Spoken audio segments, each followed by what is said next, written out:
या महाशिवरात्रीला म्हणजेच जी 15 फेब्रुवारी 2026 रोजी येणार आहे, त्या दिवशी या गोष्टीमध्ये सांगितल्याप्रमाणे 5-6 गोष्टी जर आपण केल्या, तर आपल्याला सुद्धा त्यांची कृपा, आशीर्वाद आणि चांगली फळं नक्कीच मिळतील. तर काय करायचंय आपण? तुम्ही कॅलेंडरमध्ये बघितलंच, की 15 फेब्रुवारी रोजी आपल्याला महाशिवरात्री आहे, हे मेन्शन केलेलं आहे. मग आपण काय करायचंय, की 15 फेब्रुवारीला पहाटे ब्रह्ममुहूर्त जेव्हा आहे, तेव्हापासून 16 तारखेच्या पहाटे हा महाशिवरात्रीचा काळ दाखवलेला आहे. मग आपण काय करायचंय, की 14 तारखेला आपण रात्री जेवलो, की त्यानंतर काहीही खायचं नाही. आणि हा उपवास 16 तारखेच्या पहाटे सूर्य उदय झाल्यानंतरच सोडायचा आहे. या मधल्या काळात जर तुम्हाला भूक लागली, तर तुम्ही फलाहार घेऊ शकता, म्हणजे फळं वगैरे खाऊ शकता. जर तुम्हाला त्याच्यापेक्षा जास्त कठीण करणं शक्य असेल, तर फक्त पाणी पिऊन सुद्धा करू शकता. आणि आणखीन कठीण जर तुम्हाला जमणार असेल, तर तुम्ही निर्जली उपवास सुद्धा करू शकता. पण सगळ्यात महत्वाचं काय आहे, संध्याकाळची जी वेळ आहे, ज्याला आपण प्रहर साधना आपण म्हणतो. तो प्रहर जो आहे, तो म्हणजे 6:23 6:59 म्हणजे जवळपास 7. या काळामध्ये तुम्ही काहीही खाऊ पिऊ नका. याच्या आधी किंवा नंतर भूक लागली तर फळं खाऊ शकता.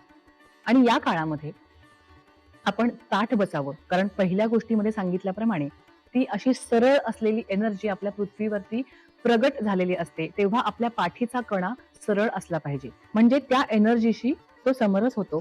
ती एनर्जी त्या एनर्जीशी कनेक्ट होते आणि आपली कुंडलिनी जागृत होण्याचे खूप जास्त चान्सेस असतात.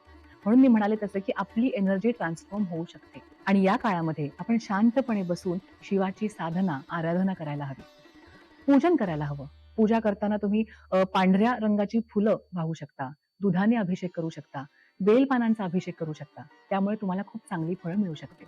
त्यासाठी काही मंत्राचा सुद्धा आपण वापर करू शकतो.